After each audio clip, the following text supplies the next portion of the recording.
Bienvenidos a De Película, el espacio de Caracol Radio dedicado al séptimo arte. Dirige y conduce Mario Alcalá.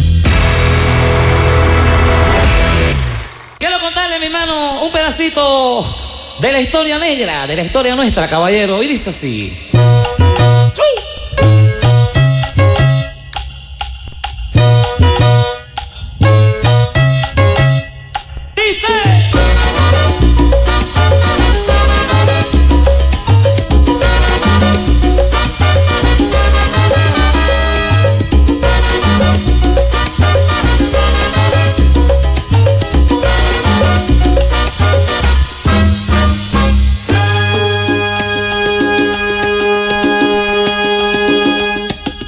Los años 1600. Tremenda canción, el Joezón, el Joey Arroyo, Rebelión. ¿Quién no ha bailado? ¿Quién no ha sido partícipe en una fiesta, en una rumba de este tremendo tema? Un cañonazo. Ha sonado y seguirá sonando. Y más ahora, con el estreno de un biopic, una biografía cinematográfica de el Joey Arroyo, titulada como esta canción, Rebelión.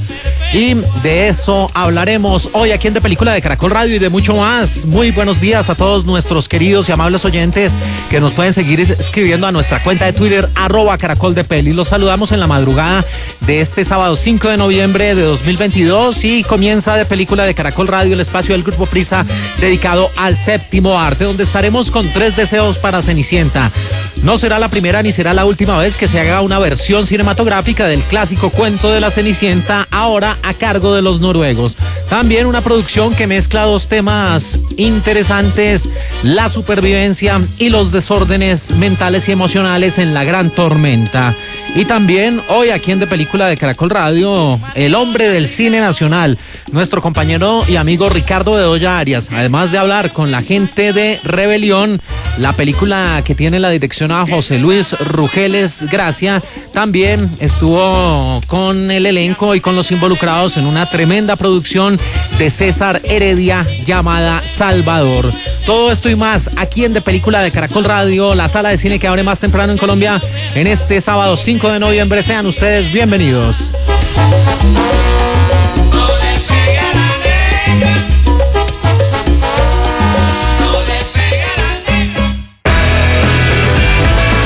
En De Película, el estreno. Det var du som skulle ha truffet prinsen, vet du. Han hadde falt pladask. Særlig prinsesse Askepott. Ja, du ser aldri. Og stemora di, hun vet nok godt hva hun gjør når hun holder deg unna. Donde el príncipe llegara a verte a ti, se enamoraría de inmediato. Y ella le contesta: no creo que el príncipe se fije en una Cenicienta. Y él vuelve y le riposta: pero tu madrastra sabe muy bien lo que hace porque te escondió. Insisto, si el príncipe te viera, caería rendido a tus pies. Y estos sonidos en su idioma original pertenecen a otro de los grandes estrenos de la semana, una cinta noruega con unos paisajes maravillosos, muy del estilo nórdico de ese país, una película que navega los terrenos de la fantasía, el romance y que es para toda la familia. Del año 2021, su título original es Tre nøtter til Askepott y se presenta en las salas de cine como 3 deseos para Cenicienta. Vi må ikke virke overivrige. Ikke se bakkene. Orker se, da. Ikke spør så mye, det ingen som orker en dame som problematiserer. No hagas preguntas, a nadie le gustan las mujeres que dan problemas, dice la madrastra a su hija, a la consentida. En esta producción de Noruega, 3 deseos para Cenicienta, un film que tiene en la dirección a una guionista y también realizadora llamada Cecil A. Mosley, que en el pasado había hecho producciones como 7 hermanas y también una serie de televisión en Noruega llamada Mamón. Y la gran protagonista de esta historia, nacida el 29 de octubre de 1996 en Berkak, en Noruega, tiene 26 años de edad. Además de actriz, es modelo, compositora, cantante, se mueve con propiedad por los terrenos del pop, del R&B, de la música electrónica y del tropical house, que también, sí, toca el piano, la guitarra y, por supuesto, su voz extraordinaria. Se crió en la pequeña ciudad de Rennebu y se interesó por la música desde muy temprana edad, y ya a los 16 años participó en la versión noruega de Pop Idol, eso en el año 2013, y en ese mismo año estrenó su sencillo Shattered, con el nombre de Astrid Simplas, más conocida para sus fanáticos como Astrid S.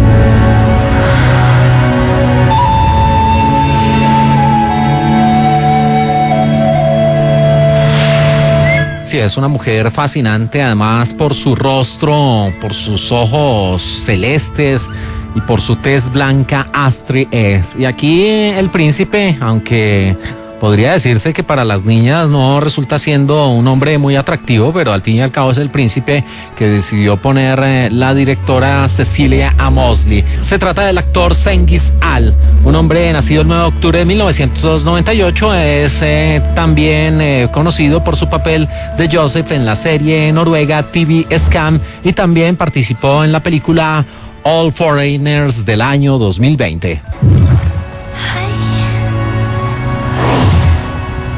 Så fin du var. Hvem som har en så fin hest? Sí, ahí está nuestra Cenicienta con un corcel que estaba agitado porque sostuvo una larga cabalgata en la película Tres Deseos para Cenicienta, que también cuenta en el reparto con el actor Bjørn Sundquist. Nacido el 16 de junio de 1948 en Hammerfest, en Noruega, conocido por su papel en Hansel y Gretel, Cazadores de Brujas del año 2013, también hizo un pequeño rol en Zombies Nazis de 2009 y en la película Ike Tibake de 2000.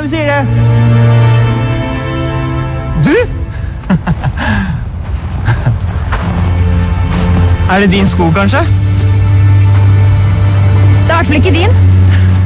Este bosque es tuyo, pues tampoco tuyo será, y bueno, y si lo fuera, ya empieza esa conversación entre los dos protagonistas de esta historia, el príncipe, así tal cual, y Askepot, o Cenicienta, en Tres Deseos para Cenicienta. La historia tiene que ver, por supuesto, con ese cuento de hadas que tiene varias versiones orales, escritas, antiguas y modernas, procedentes de varios lugares del mundo, especialmente del continente euroasiático, el famoso cuento de la Cenicienta, que empieza a aparecer, según algunos estudios, por allá entre el 500 y el 559, y del cual se han tenido varias versiones, que fue publicada una de ellas en el Pentamerón en 1634. Después vino una versión del francés Charles Perrault, que se conoce como La Cenicienta o El Zapatillo de Cristal, y que escribió en 1697, y de ahí en adelante ha sido transmitida de manera oral en diferentes países, y hasta la versión de los hermanos Grimm tuvo gran éxito, pero siempre conservando esa esencia, la de una mujer que estaba siendo ocultada por parte de sus familiares, pero que finalmente sale a la luz a través de ese famoso momento donde se calza una muy obrada y confeccionada zapatilla.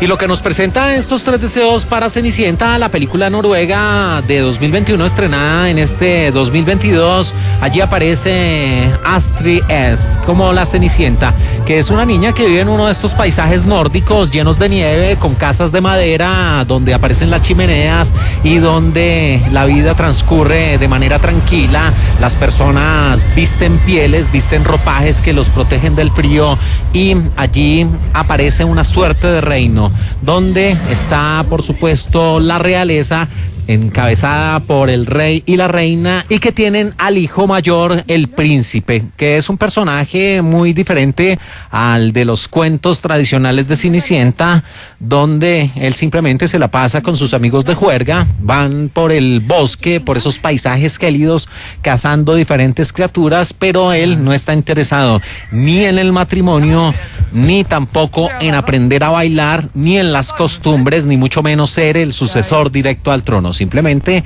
se la pasa, es como un muchacho que le gusta la diversión y estar con sus amigos. Y por el otro lado aparece Askepot, o la famosa Cenicienta, que es una mujer que, al igual que la historia tradicional, ha perdido a sus padres, ha quedado prácticamente huérfana y se encuentra con su madrastra, una mujer, una arpía, una completa arpía, una mujer calculadora, radical, energúmena, que lo único que hace es humillarla, buscar los escenarios para que ella simplemente sea una sirvienta, una criada, su hijastra, que era la hija de su fallecido, de su difunto esposo. Y esta mujer tiene una predilección más que marcada, más que notoria, claramente por su hija, por su predilecta, que no es tan agraciada como la propia Cenicienta y que es una niña malcriada a la cual tienen que hacerle todo y que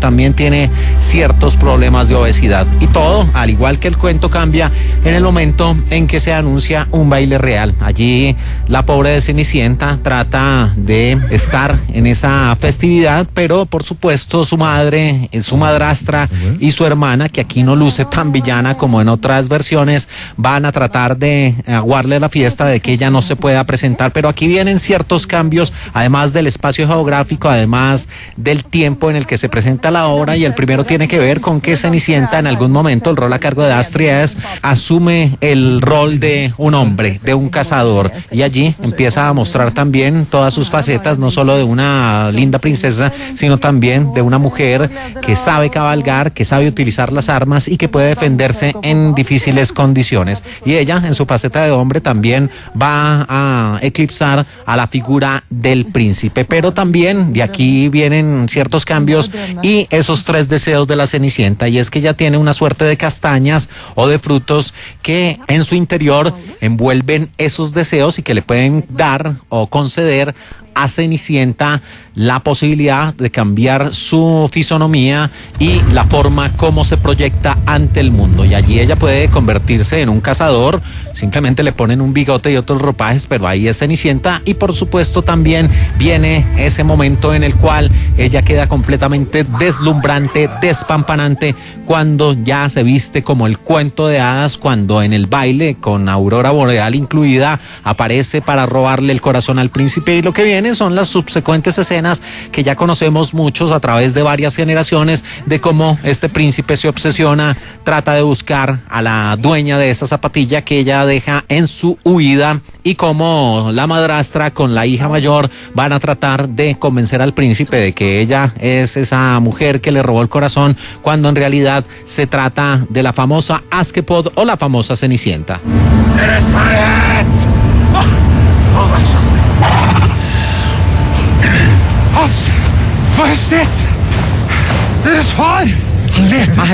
Majestad, su padre lo está buscando, dice uno de los emisarios del rey, que está tratando de encauzar a este volátil y adolescente príncipe.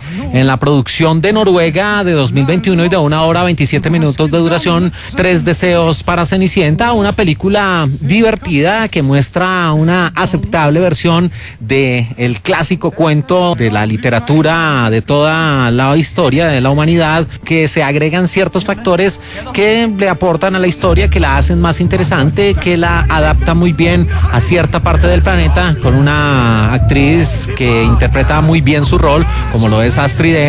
Y además de esto, insisto, el espacio geográfico se convierte en otro personaje más de la historia, y ver esos paisajes nórdicos acompañado por el buen vestuario, por el diseño artístico, incluso por la música que presenta esta película, pues hacen que esta Cenicienta no pase desapercibida y se convierta en una de las tantas versiones. Y si usted ya es fanático de ver cuánta versión sale, incluso esa en modelo musical que está en la plataforma de Prime Video y que recibió fuertes críticas, o la superproducción de Disney, o las clásicas animadas, pues esta viene bien para el catálogo de las Cenicientas. No será la primera ni será la última vez que se cuente la clásica historia, y esta es una nueva, 3 deseos para Cenicienta, de 1 hora 27 minutos de duración, a cargo de los noruegos. I kortesjen, om jeg må be Deres Majesteter. Jeg har da valgt å plassere fru Munthe av Morgen. En De Película, la entrevista.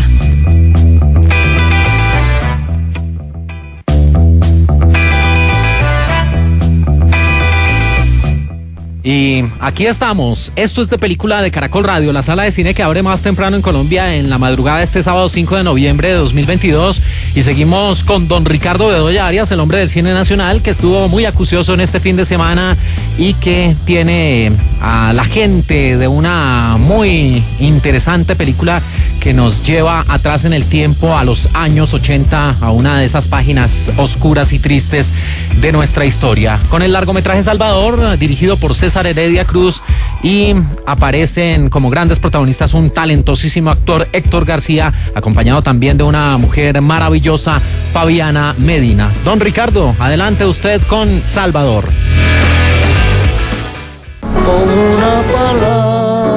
¿A usted le gusta el cine? ¿Y quién no?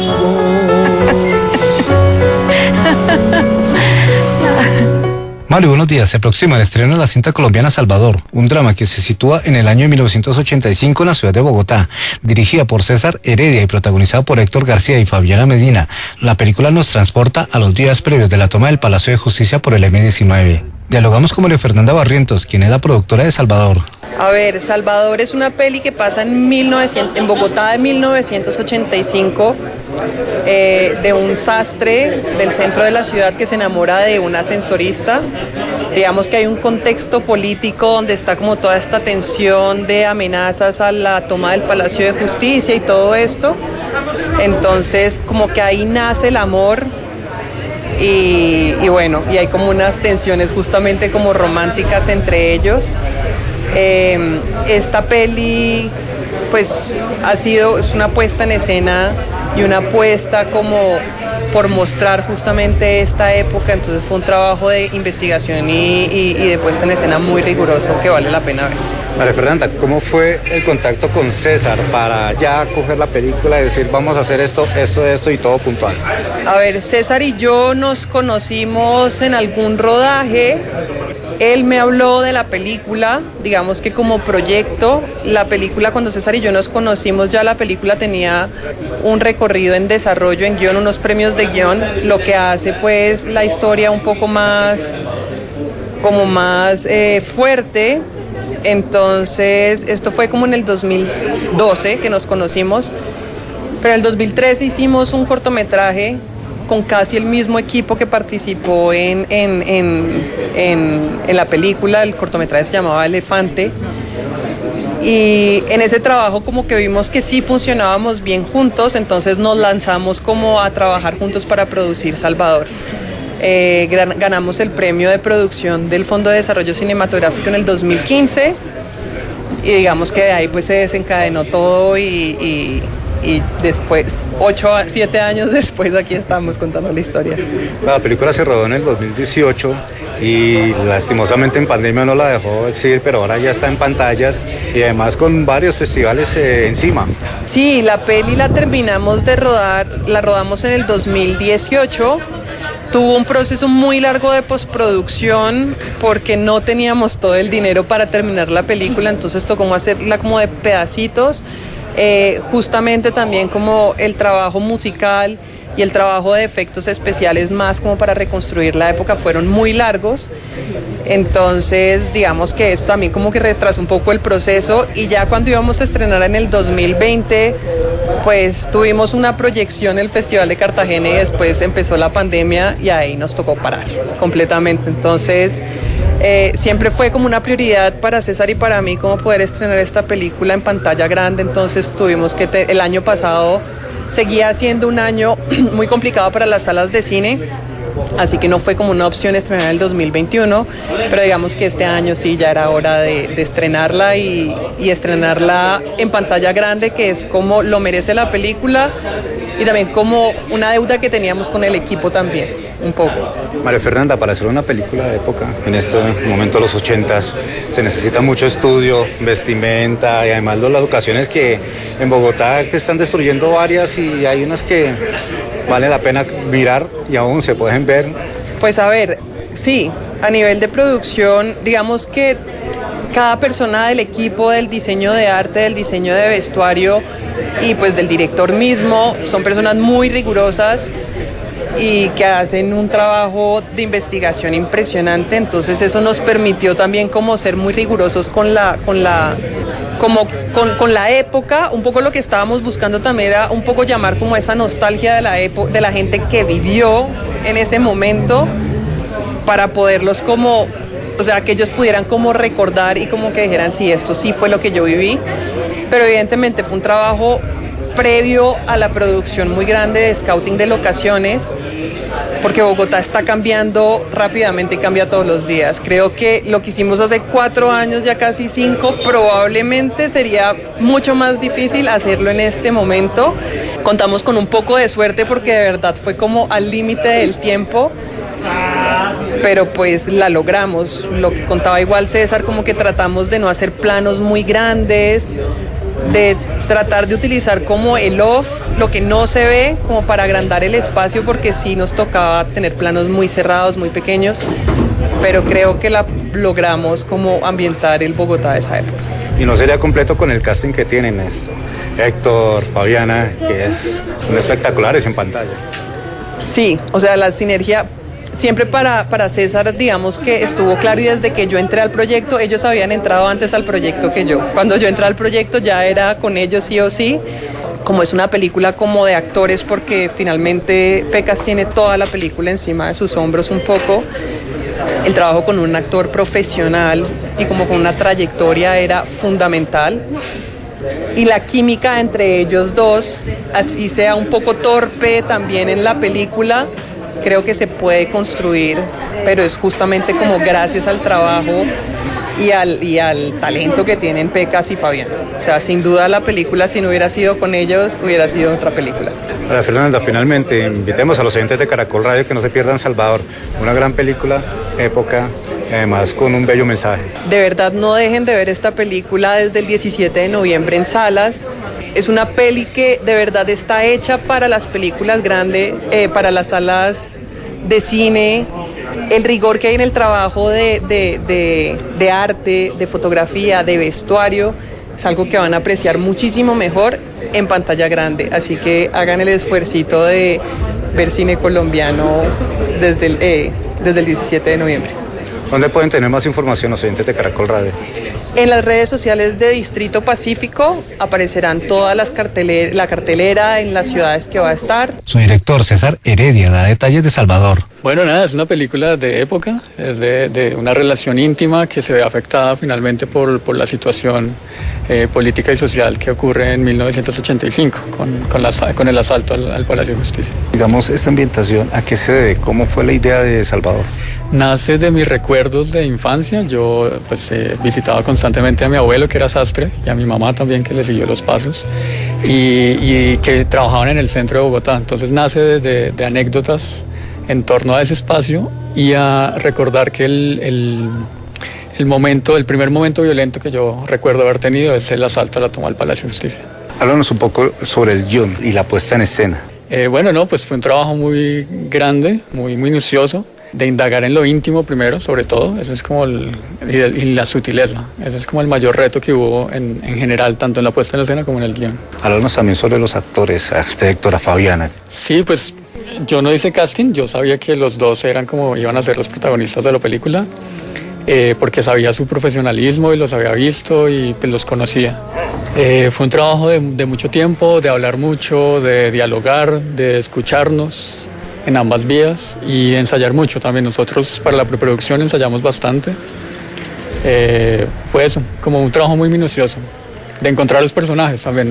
Ellos no solo repitieron lo que pasaba en el guión, sino también lo fuimos encontrando.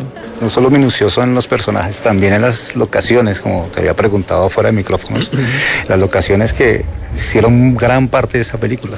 Sí, pues fuimos muy precisos porque pues la ciudad cada vez está cambiando más, entonces se conserva menos la época. Entonces tuvimos que elegir puntos muy particulares de la ciudad, del centro particularmente, especialmente. Un trabajo de caminar mucho y y elegir los puntos que eran. No, y además el ascensor que también se convierte en un personaje. El ascensor es un personaje que ya casi no se ve que haya ascensoristas. También queríamos como retomar como esa época donde había ascensoristas, ¿no? Y sastres también cada vez tienen más su tiempo. César, hablemos un poquito también acerca de la producción, acerca de lo que se ha hecho para que la película pueda salir a flote, porque supuestamente iba a ir en época de pandemia y les tocó retrasarla. Sí, la película ha tenido como sus vicisitudes. Inicialmente íbamos a rodar en una época y el protagonista se enfermó y tuvimos que parar un día antes de rodar.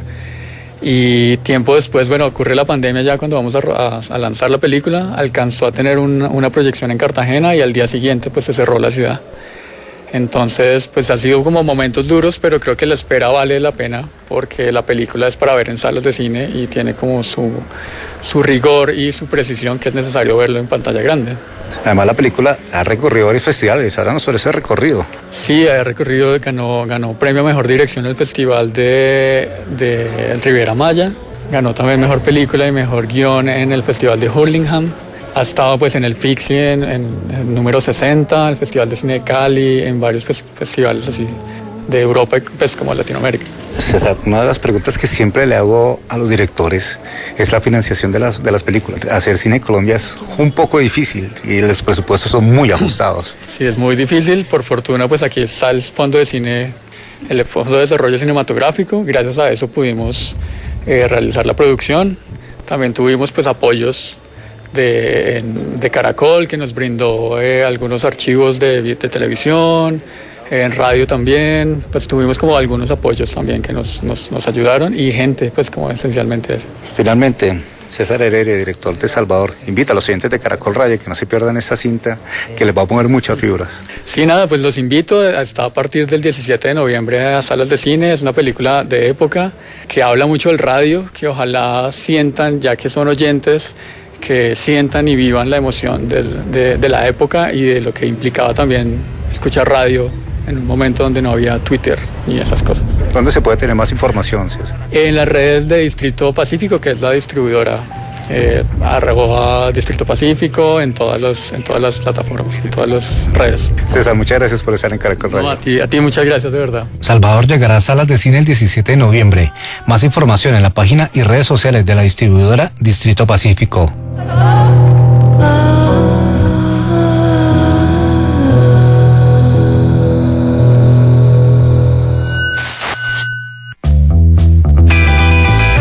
En De Película, la entrevista.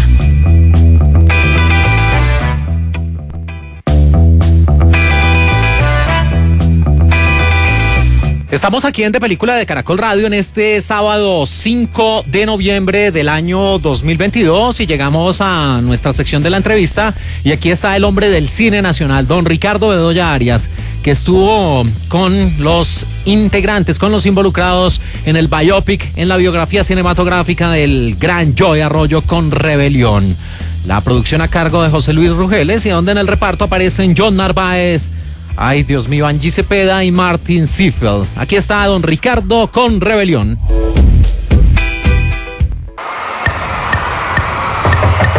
Un minuto, músicos en tarima. Ya voy. Quiero contarle, mi hermano, un pedacito de la historia negra, de la historia nuestra, caballero. Y dice: Papá va a volver. Ya sabes, derechito para la casa cuando me venga de los ensayos. Nosotros estamos respondiendo el llamado de la madre África. Mario, buenos días para usted y todos los oyentes de Película de Caracol Radio. Llega a pantallas de cine La Rebelión, película que muestra un viaje íntimo a la vida de Joey Arroyo, un virtuoso de la música salsa.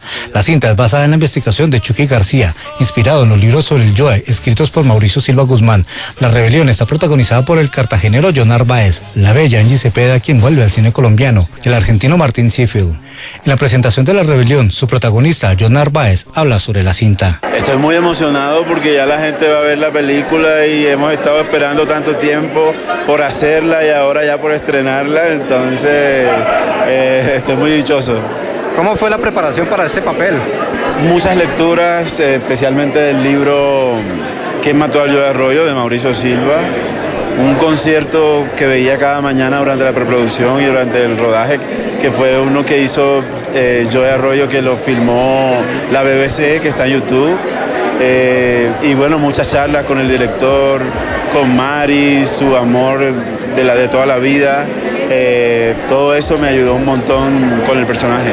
No, la preparación vocal también me imagino un poquito.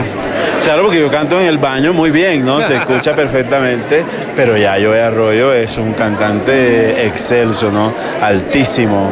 Entonces, recibí clases de canto en Cartagena y en Bogotá. Mi profesor de canto está aquí, que es el Pantera. Ahí hacía parte, obviamente, como de todo lo que tienes que sumarle a un personaje como este. No, además compenetrarte con Angie Cepeda en esta producción, una actriz de grandes quilates. Angie Cepeda es la diosa de nuestra generación. Entonces hicimos esta película juntos, al principio no lo podía creer, pero es como que wow, ¿no? Increíble, muy profesional, una gran persona, que es lo principal, y tremenda actriz, solamente hace cosas chéveres, entonces he seguido muy de cerca su trabajo. José Luis, ¿qué le aportó a John Narváez para esa película? Paciencia, escucha, confianza. Era realmente durante el rodaje mi mejor amigo. La vez que estuve peor, él estuvo ahí para mí. Entonces, hagámosle una invitación a los oyentes de Caracol Radio que no se pierdan La Rebelión, una película de Joey Arroyo para atraparlos no solamente con su música, sino con su historia. Hola a todos los oyentes de Caracol Radio, ¿cómo están? Mi nombre es John Narváez, soy el Joey Arroyo en Rebelión y quiero que todo el mundo vuelva a cine a partir del próximo 3 de noviembre para ver esta película. John Narváez, muchas gracias por estar en Caracol Radio. Muchas gracias a ustedes. Con la trompeta yo quiero algo más así como...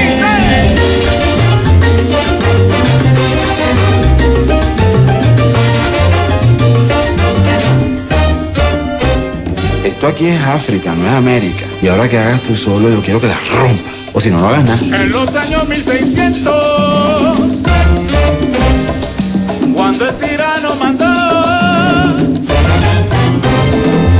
José Luis Rugeles, director de La Rebelión, amplía un poco más sobre el largometraje. Gracias a ustedes por darnos la oportunidad de expresarnos y hablar un poco de lo que es este genio de la música. Nosotros hacemos una película de él y contamos quién era él, cómo creaba y cuáles eran sus musas o sus demonios. Es una inmersión creativa en el mundo onírico del Joey. Es una película que invita a bailar, a moverse. Yo creo que la gente no puede verla sin mover un pedacito del cuerpo. Lo sufrimos, lo vivimos y lo gozamos, es como la vida. Es una película que va a estar en salas desde el 3 de noviembre y que, bueno, nos tiene muy contentos a todos. José Luis, ¿cómo fue la escritura del guión? Bueno, tuve la oportunidad de empezar a escribir con un gran guionista argentino que se llama Martín Mauregui. En la idea original estamos Chucky García, que es el director de Local Parque, el director artístico, y yo. Y tuvimos la felicidad de seguir trabajando ese proceso que íbamos con Martín, Chucky y yo. Y pues bueno, fueron 5 años de inmersión en la vida de este gran hombre. Lo conocemos por dentro y por fuera. ¿Por qué Joey Arroyo? Mauricio Silva, el biógrafo, un día en una de esas noches, llamemos de noches de arreboles, me dijo, tú, después de hacer Alias María, me dijo, tú tienes que hacer una película del Joey. Y yo pues la recibí y empecé a escribirla, empecé a pensar, empecé a trabajarla y bueno, 5 años después logramos mostrársela al gran público. José Luis, ¿cómo fue la escogencia de Joey Narváez para esta película?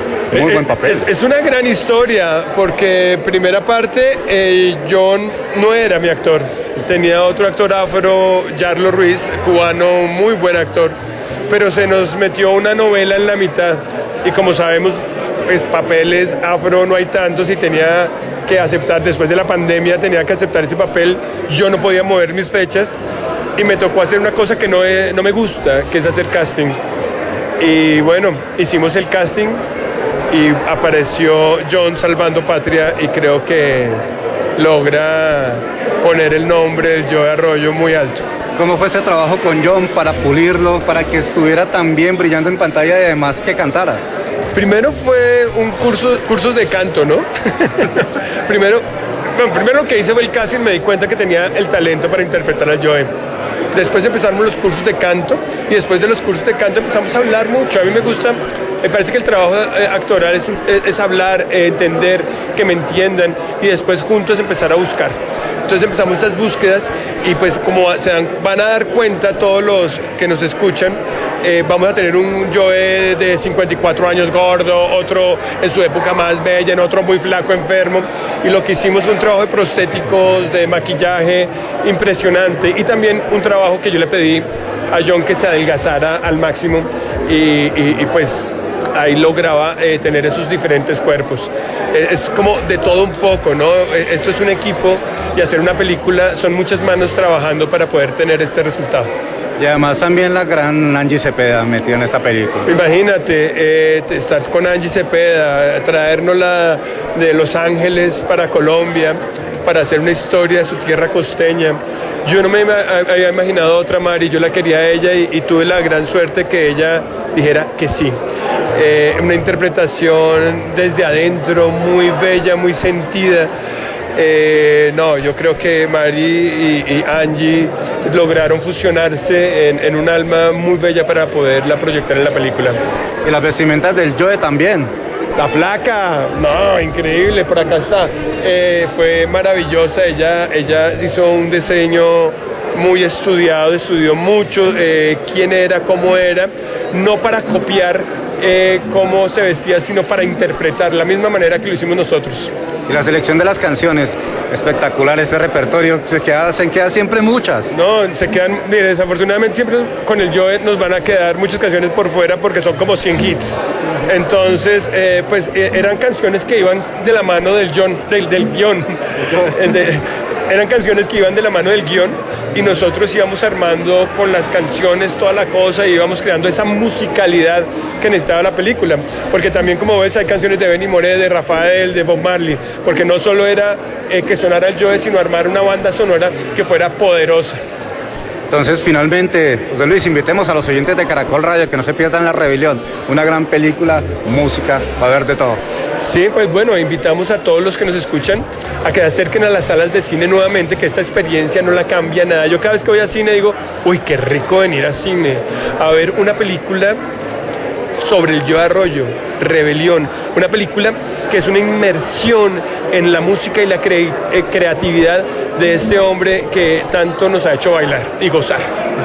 José Luis Rúgeles, director de La Rebelión, muchas gracias por estar en Caracol Radio. Muchas gracias a ustedes, gracias por su tiempo y por ayudarnos a que la gente vuelva al cine. Escucha bien atentamente, deja que te cuente lo que vivió mi gente. Esa canción es lo que yo más quiero hacer.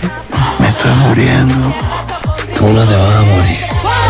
Están en la casa. Soñé que estaba a punto de cantar y no podía, imagínate. Tú nunca vas a dejar de cantar. Joe, infinito. Con 105 minutos de duración, La Rebelión se encuentra disponible en todas las salas de cine en Colombia, gracias a la productora Rayuela Films, en asocio con Leyenda Argentina y a la Cran Group en Estados Unidos.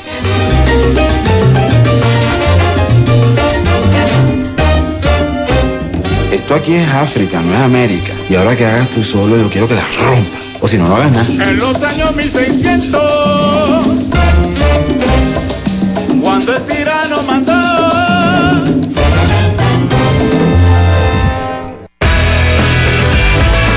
En De Película, el estreno. I've never been good at lying. I've always been proud of that, but letting her in on my plans would make her an accomplice and she could never carry that. But somewhere deep inside, she knows, the way sisters know.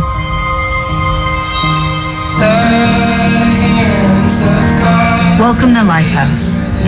A home for the broken. Continuamos aquí en De Película de Caracol Radio, la sala de cine que abre más temprano en Colombia en la madrugada de este sábado 5 de noviembre del año 2022 y hablamos tanto de los estrenos en el streaming, en las plataformas, como las películas que ustedes tienen disponibles en los teatros, en las salas de cine.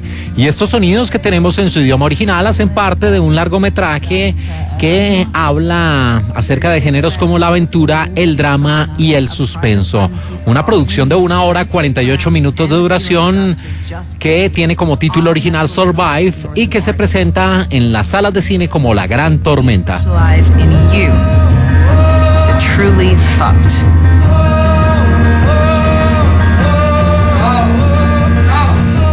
La dirección de Survive o La Gran Tormenta tiene como realizador a un hombre que además es productor y también guionista, Mark Pellington, que nació el 17 de marzo de 1962 en la ciudad de Baltimore, en Maryland, en los Estados Unidos. La famosa Baltimore, que fue retratada de manera realista y visceral en la mejor serie de televisión de toda la historia, The Wire, de HBO. Es también conocido por películas como Arlington Road, esa muy buena producción de suspenso con un final de esos impredecibles, con un buen twist ending en 1999, donde aparecían en el reparto Tim Robbins y Jeff Bridges. También hizo Mothman, La Última Profecía en el campo del terror y del suspenso en el año 2002, y Jerry Maguire, la película de 1996 con Cuba Gooding Jr. y Tom Cruise. Ha estado casado con Jennifer Barrett Pellington, una mujer también de la industria cinematográfica. A girl with a beautiful but broken mind. A boy with poison in his veins. A young man with rage in his heart. Y aquí esta voz pertenece a una preciosa, sensacional, fascinante, talentosa mujer, nacida el 21 de febrero de 1996 en Northampton, Inglaterra. Se trata de una mujer de unos 75 de estatura, con unos ojos, ay Dios mío, preciosos, y también su estatura, unos 75 metros. Y que, infortunadamente para varios de sus fanáticos, está casada desde el 1 de mayo de 2019 con el señor Joe Jonas de los Jonas Brothers y tienen 2 niños. Les hablo de Sophie Turner, sí, la famosa Sansa Stark de la serie de televisión Juego de Tronos, y también Jean Grey o la Fénix Oscura de esa malograda película del año 2019. But it's a lot harder than you'd think. This disposable razor, for example, this is a cutter's instrument. Con esta afeitadora me podría cortar y simplemente acabar con mi sufrimiento, con mis días, aunque se piensa en el imaginario colectivo que desangrarse es un proceso fácil, lleva muchísimo tiempo. Dice el personaje de Jane, interpretado por Sophie Turner en la película Survive o La Gran Tormenta, que está coprotagonizada por un actor nacido el 22 de octubre de 1988 en Washington, Distrito de Columbia, en los Estados Unidos. Actor productor conocido por Straight Outta Compton del año 2015, donde era nada menos y nada más que el famoso Dr. Dre, por Kong, La Isla de la Calavera de 2017, y por El Infiltrado del Ku Klux Klan, la extraordinaria película de 2018 con la dirección de Spike Lee. Les hablo de el actor Corey Hawkins.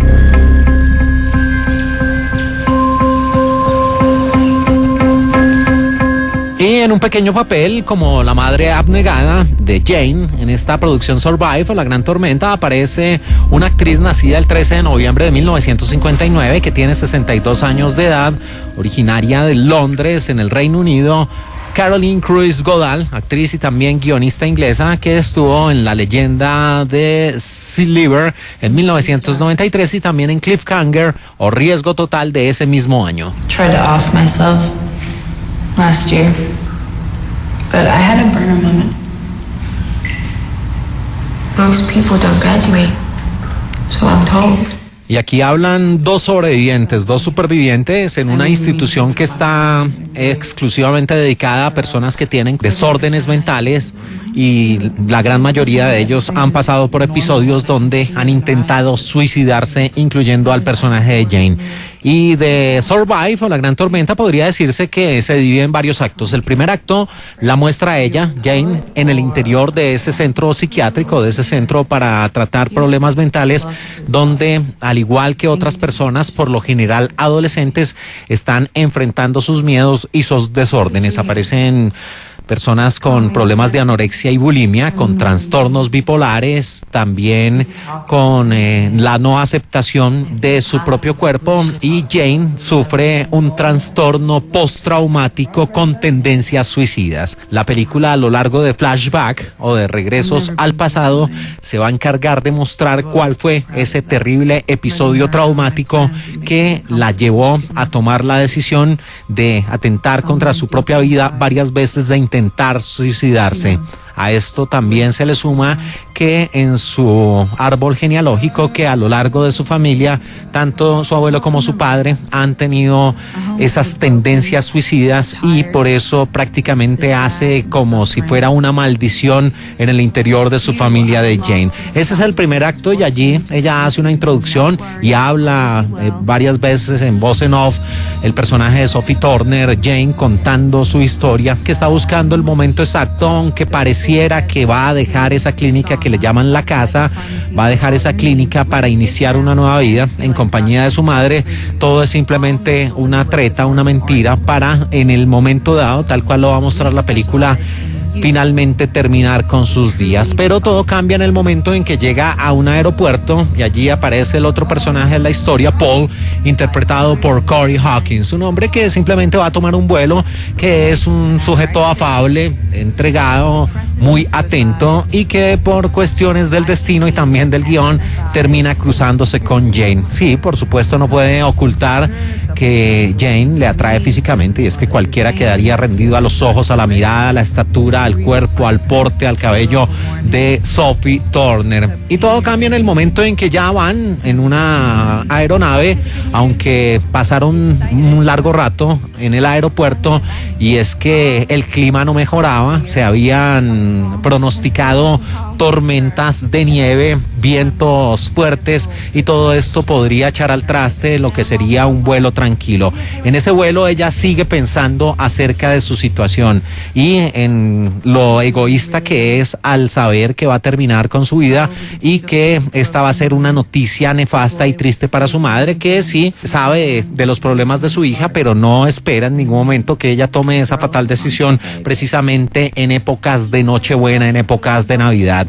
Pero aquí viene ese gran punto de giro, ese giro argumental, y es que esta nave pierde el control y termina estrellándose en un paraje gélido, prácticamente en las altas montañas, donde todo es cubierto de nieve, donde las temperaturas están bajo cero y donde la supervivencia es una cuestión bien difícil. Pero a esto súmenle que después de que un avión se destroce, vuelen varias partes y queden regados los cuerpos de personas que claman por algún tipo de ayuda, aunque están en una región completamente alejada de la urbe o de cualquier concentración urbana. Y allí empieza ese segundo acto de esta película, cuando Paul y Jane van a tratar de sobrevivir. De ahí el título en su idioma original, Survive, o La Gran Tormenta, como se presenta, aunque aquí la Gran Tormenta es la que finalmente tumba el avión, pero de ahí en adelante lo que vamos a tener es unas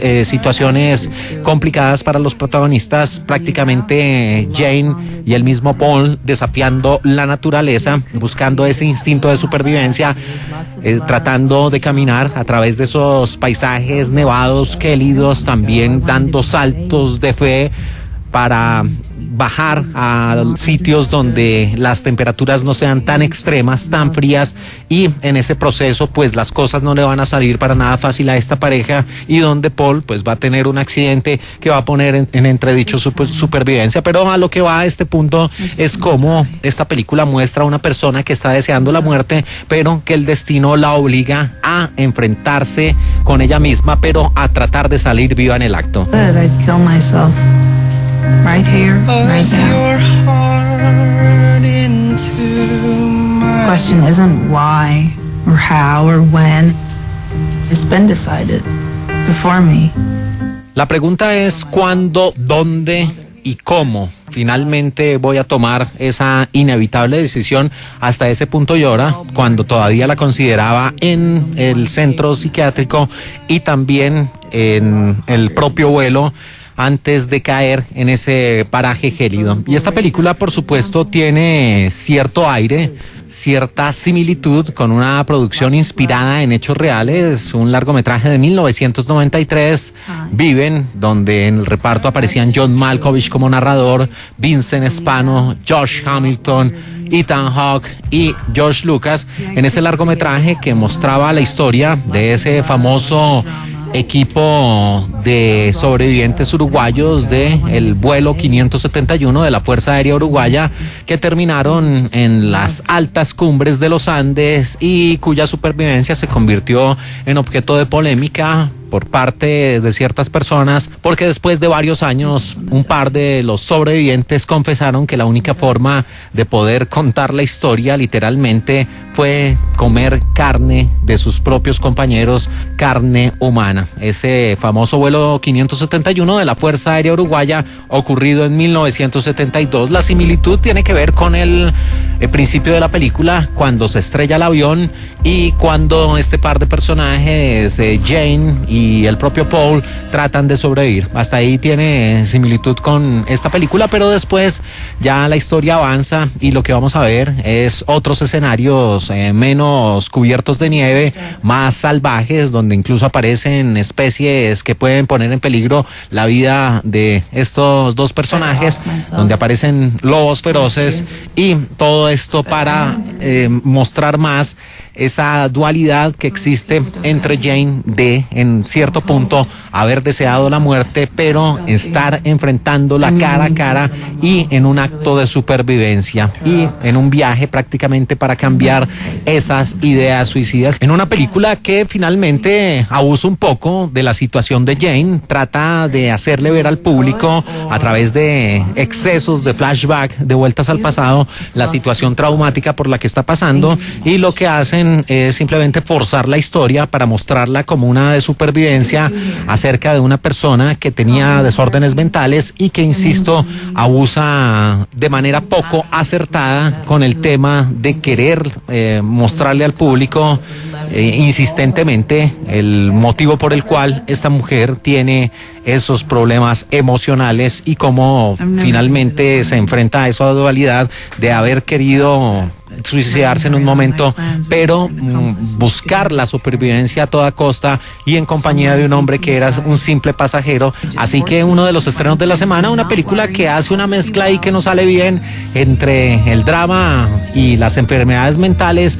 y el afán de supervivencia después de una catástrofe aérea. Todo esto condensado de la peor forma es lo que nos ofrece Survive, o La Gran Tormenta, una película de 1 hora 48 minutos de duración, donde hay que abonarle su espacio geográfico, que sí resulta siendo otro personaje de la historia, ese difícil terreno en algunos momentos cubierto de nieve. De 2022, La Gran Tormenta. Bipolars and borderlines.